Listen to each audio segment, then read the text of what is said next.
If you're trying to set up IPTV Smarters Pro on your smart TV and don't know where to start, you're in the right place. In this video, I'm going to walk you step by step of how to set up the IPTV Smarters Pro app on your Fire TV stick,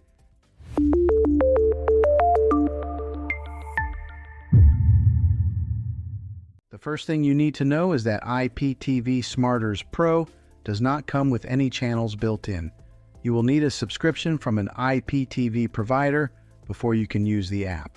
Once you have that, you're ready to move on. Step 1 is installing the IPTV Smarters Pro app on your smart TV. Go to the App Store on your TV and search for IPTV Smarters Pro.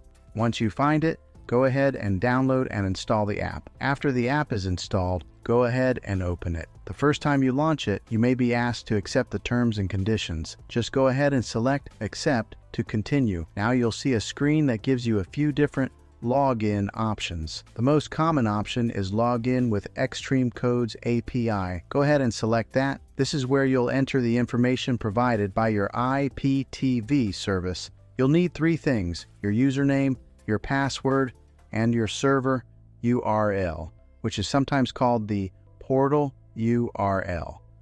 Take your time here and make sure everything is typed in correctly. Even a small typo can prevent it from working. Once you've entered your details, select Add User or Login. The app will now begin loading your channels and content. This might take a few seconds depending on your provider. After everything loads, you'll be taken to the main dashboard. From here, you'll see options like Live TV, Movies, and Series. Go ahead and select Live TV to start browsing channels. If you want a better experience, I recommend taking a minute to explore the settings. You can adjust things like the player, enable subtitles, or organize your channel list. And that's it. You've successfully set up IPTV Smarters Pro on your smart TV.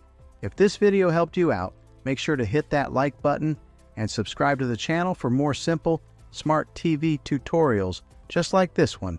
And if you run into any issues, drop a comment below and I'll do my best to help you out. I'll see you in the next one.